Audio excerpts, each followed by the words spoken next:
Hey guys, Tristan here from RC Bros 2000. Today we have Raven's level 19 upgrade.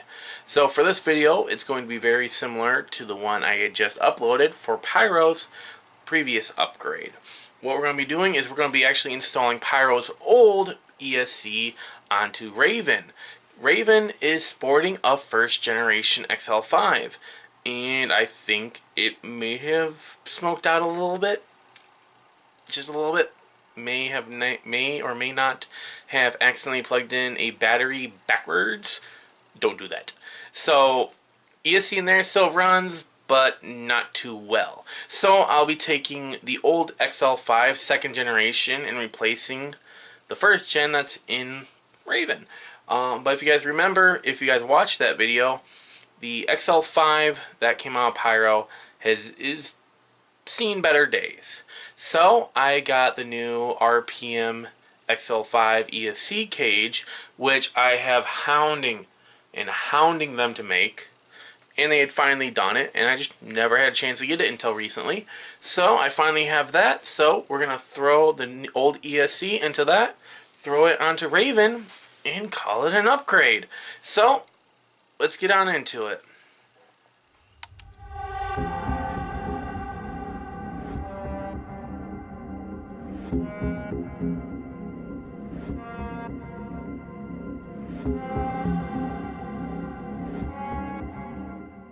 So we're going to start by prepping the ESC and opening RPM cage packaging. So obviously going to pull the tab, and they did not seal it, so we can pull the things out. We got the two halves of the cage, some instructions, as well as the stickers that always come, hardware, and whoever packaged it by Ohio. I'm just going to go by Ohio. So all we really need to do is break the parts off the tree, just like that.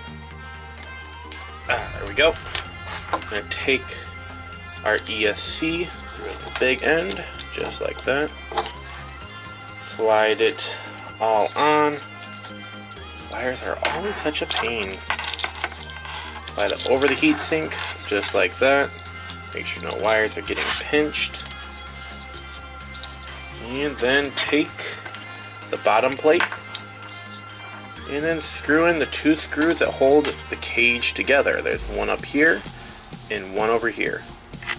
Alright guys, the replacement ESC is now in the cage, and as you guys are probably wondering, yes, I did hit the top of the heatsink with a little bit of paint just to clean it up, but that's nothing to worry about.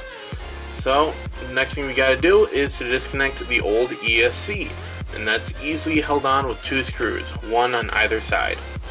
Now we can go ahead and remove the four screws that hold the receiver box in place. There's going to be two for the top lid and two for the wire tie.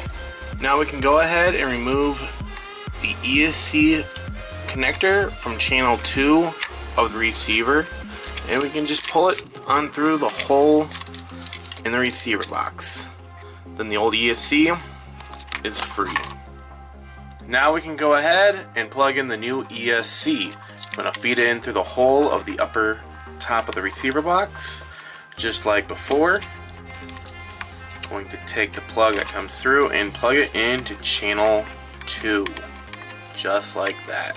I'm going to put the cover on over, making sure not to pinch any of the wires, screwing down the two screws. Then I'm going to take the new ESC, slide it into place right next to it, and using the same countersunk screws that they had provided me with, I'm going to screw in on both sides of the ESC cage and the XL5 slots of this plate. Then once I'm all done with that, I'm going to take all the wires, feed them back into the receiver box, taking the wire tie, setting it down, and then screwing in the last two screws. Of course guys, the final thing that we need to do is to program the ESC. That's easily done by first making sure we have our transmitter turned on and a battery plugged into the ESC. Now first things first, to power it on, press and hold it until it turns red, release. Once it blinks one time, we're going to hit the trigger, full throttle. It'll blink twice, full reverse and it'll turn green. Now we are all programmed. It works. Now guys, I hope you've enjoyed Raven's level 19 upgrade. I know I'm happy to see a much nicer ESC in place, even though the case itself is damaged. It looks a lot better than what it did with the yellow ESC. It's waterproof too, so I don't have to worry about it anymore. So, I hope you enjoyed this video, and I will see you guys next time.